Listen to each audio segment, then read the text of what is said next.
അങ്ങനെ ISL ആരംഭിക്കുവാനായി പോവുകയാണ്. ISLന് വേണ്ടിയുള്ള തീയതി നിലവിൽ പുറത്തേക്ക് വന്ന സാഹചര്യമൊക്കെ നമ്മൾ നേരത്തെ ചർച്ച ചെയ്തിട്ടുണ്ടായതാണ്. ISL ആരംഭിക്കുവാനായിട്ട് പോകുന്നത് ഫെബ്രുവരി 14-ാം തീയതിയാണ്. ഇക്കുറി 2025-26 സീസണിന് പിന്നിൽ ഒരുപാട് തന്നെ കാര്യങ്ങൾ നടന്നിട്ടുണ്ട്. നമുക്കെല്ലാവർക്കും അറിയാവുന്നതാണ്. ഒരുപാട് പലതരത്തിലുള്ള കാര്യങ്ങൾ വെട്ടിക്കുറച്ചാണ് ഇത്തവണ ISL വരുന്നത്. ഈവൻ മാച്ചസിൻ്റെ എണ്ണങ്ങളാണെങ്കിൽ പോലും ഒരുപാട് കുറച്ച് തന്നെയാണ് വരുന്നത്. 13 ലീഗ് മത്സരങ്ങൾ മാത്രമായിരിക്കും ഒരു ക്ലബിന് ലഭ്യമാവുക എന്നും നമ്മൾ നേരത്തെ തന്നെ ചർച്ച ചെയ്തിട്ടുണ്ടായിരുന്നതാണ്. ഇങ്ങനെയുള്ള സാഹചര്യത്തിൽ നമ്മൾ നേരത്തെ തന്നെ അറിഞ്ഞിട്ടുണ്ടായിരുന്ന ഒരു കാര്യമാണ് കേരള ബ്ലാസ്റ്റേഴ്സിൻ്റെ ഓപ്പൺ ആയിട്ടുള്ള, അതായത് സീസൺ ഓപ്പണർ ബ്ലാസ്റ്റേഴ്സിൻ്റെ മത്സരമായിരിക്കും എന്നൊരു കാര്യം നമ്മൾ അറിഞ്ഞിട്ടുണ്ടായിരുന്നതാണ്. ആ ഒരു കാര്യത്തിലുള്ള ഒഫീഷ്യൽ കൺഫർമേഷൻ ഒഫീഷ്യൽ സോഴ്സിൽ നിന്ന് തന്നെ നിലവിൽ പുറത്തേക്ക് വന്നിട്ടുണ്ട്. നിലവിൽ നമുക്ക് ലഭിക്കുന്ന ഒഫീഷ്യൽ റിപ്പോർട്ട് പ്രകാരം കേരള ബ്ലാസ്റ്റേഴ്സും മോഹൻ ബഗാനുമായിട്ടായിരിക്കും ആദ്യത്തെ മത്സരം ഉണ്ടാവുക. മത്സരം കൊൽക്കത്തയുടെ ഹോം ഗ്രൗണ്ടായിട്ടുള്ള വിവേകാനന്ദ യുവഭാരതി ക്രീഡാങ്കണത്തിൽ വെച്ചായിരിക്കും നടക്കുക. മത്സരം 5 മണിക്കായിരിക്കും എന്നും നമുക്ക് അറിയുവാനായിട്ട് സാധിക്കുന്നുണ്ട്. അതേ ദിവസം തന്നെ മറ്റൊരു മത്സരം കൂടി ഉണ്ട്, FC ഗോവയുടെ മത്സരമാണെന്നും അറിയുവാനായിട്ട് സാധിക്കുന്നുണ്ട്. ആൻഡ് ഈ കേരള ബ്ലാസ്റ്റേഴ്സിൻ്റെ ബാക്കിയുള്ള ഫിക്സ്ചേഴ്സ് നോക്കിയ സമയത്ത് നമുക്ക് മനസ്സിലാക്കുവാനായിട്ട് അവിടെ വേറൊരു കാര്യം കൂടി സാധിച്ചിട്ടുണ്ട്. അതെന്തെന്ന് വെച്ച് കഴിഞ്ഞാൽ കേരള ബ്ലാസ്റ്റേഴ്സിൻ്റെ ഹോം സ്റ്റേഡിയവുമായി ബന്ധപ്പെട്ടുള്ള കാര്യമാണ്. നമുക്കെല്ലാവർക്കും അറിയാം, കേരള ബ്ലാസ്റ്റേഴ്സിനെ സംബന്ധിച്ചിടത്തോളം 2 ഹോം സ്റ്റേഡിയങ്ങളുടെ വ്യക്തത, അല്ലെങ്കിൽ അത് ബ്ലാസ്റ്റേഴ്സിൻ്റെ സ്ഥിരമായിട്ടുള്ള ഹോം സ്റ്റേഡിയമായിട്ടുള്ള ജവഹർലാൽ നെഹ്റു സ്റ്റേഡിയം, കൊച്ചിയിലെ ആ ഒരു സ്റ്റേഡിയം വിട്ട് EMS കോർപ്പറേഷൻ സ്റ്റേഡിയത്തിലേക്ക് വരുന്നു എന്ന തരത്തിൽ ഒരുപാട് വ്യാപകമായിട്ടുള്ള അപ്ഡേറ്റുകളൊക്കെ തന്നെ പുറത്തേക്ക് വന്നിട്ടുണ്ടായിരുന്നതാണ്.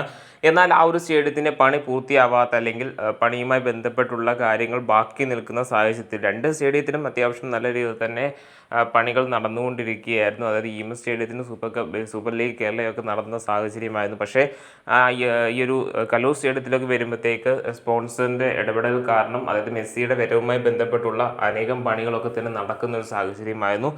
അതിൻ്റെ പണികളെല്ലാം തന്നെ പൂർത്തിയാവേണ്ടി വരുന്നൊരു സാഹചര്യമാണ്. അതുമാത്രമല്ല, ഇങ്ങനെ ഒരു സംശയം നിലനിന്ന സാഹചര്യത്തിലാണ് ബ്ലാസ്റ്റേഴ്സ് EMS സ്റ്റേഡിയത്തിലേക്ക് പോകുന്നു എന്ന തരത്തിലുള്ള വാർത്ത വന്നത്.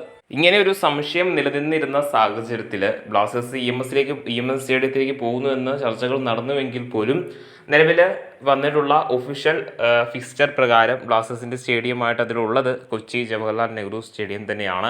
അതായത് ബ്ലാസ്റ്റേഴ്സ് കൊച്ചി വിട്ട് എവിടേക്കും പോകുന്നില്ല എന്നൊരു കാര്യം വ്യക്തമായിട്ടുണ്ട്. ഇത് വളരെയധികം പോസിറ്റീവായിട്ടുള്ളൊരു കാര്യമാണോ എന്ന് ചോദിച്ചു കഴിഞ്ഞാൽ GCDAക്ക് സംബന്ധിച്ചിടത്തോളം വളരെയധികം പോസിറ്റീവായിട്ടുള്ള കാര്യമാണ്. അത് മാത്രമല്ല, കൊച്ചിയിലെ ആരാധകരെ സംബന്ധിച്ചിടത്തോളം വളരെയധികം സന്തോഷം നൽകുന്ന ഒരു കാര്യമാണ്. ഈ ഒരു തരത്തിലാണെങ്കിൽ പോലും ഇനി കേരള ബ്ലാസ്റ്റേഴ്സിനെ കൂടുതൽ ഫോക്കസ് ചെയ്യേണ്ടത് ടീമിൻ്റെ കാര്യത്തിലാണ്. കാരണം ബ്ലാസ്റ്റേഴ്സിൻ്റെ താരങ്ങളായിട്ട് നമ്മൾ ഒരുപാട് എക്സ്പെക്റ്റ് ചെയ്തിട്ടുണ്ടായിരുന്നു. വളരെ മികച്ച പഠനം കാഴ്ചവെക്കും നമ്മൾ എക്സ്പെക്റ്റ് ചെയ്തിട്ടുണ്ടായിരുന്നു. അമീർ റാണയുടെ നിലവിൽ ടീം വിട്ട് പോയിരിക്കുകയാണ്. മോഹൻ ബഗാനിലേക്കാണ് അദ്ദേഹത്തിൻ്റെ ചേക്കേറ്റം നടത്തിയിട്ടുള്ളത്. അദ്ദേഹത്തിനെ കുറിച്ച് പറയുകയാണെന്നുണ്ടെങ്കിൽ ബ്ലാസ്റ്റേഴ്സിന് വേണ്ടി വളരെ കുറച്ച് സമയം മാത്രം, അതായത് 5 വർഷത്തെ കരാറിലാണ് അദ്ദേഹത്തെ ബ്ലാസ്റ്റേഴ്സ് ടീമിലേക്ക് എത്തിച്ചിട്ടുള്ളത്. എങ്കിൽ പോലും ഒരു മത്സരത്തിൽ പോലും പൂർണ്ണമായിട്ട് കളിക്കുവാനായിട്ട് അമീർ റാണയുടെ സാധിച്ചിട്ടില്ല. വളരെ കുറച്ച് മിനിറ്റുകൾ മാത്രമാണ് ബ്ലാസ്റ്റേഴ്സ് ജേഴ്സിയിൽ അദ്ദേഹം പന്ത് തട്ടിയിട്ടുണ്ടായിരുന്നത്.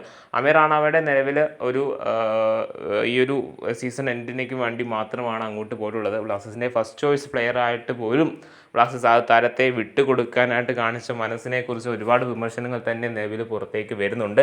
ഇങ്ങനെയാണെങ്കിൽ പോലും ബ്ലാസ്റ്റേഴ്സിൻ്റെ മറ്റൊരു കാര്യം കൂടി, അതായത് ബ്ലാസ്റ്റേഴ്സിൻ്റെ ഗോൾ കീപ്പറായിട്ടുള്ള നോറ ഫെർണാണ്ടസും നിലവിൽ കേരള ബ്ലാസ്റ്റേഴ്സ് ടീം വിട്ട് പോയിരിക്കുകയാണ്. അദ്ദേഹം എന്നേക്കുമായിട്ട് ബ്ലാസ്റ്റേഴ്സ് ടീമായിട്ട് വിട്ടു പോയിരിക്കുകയാണ്. ഇദ്ദേഹം തിരിച്ച് വരുവാനുള്ള സാധ്യതകളില്ല.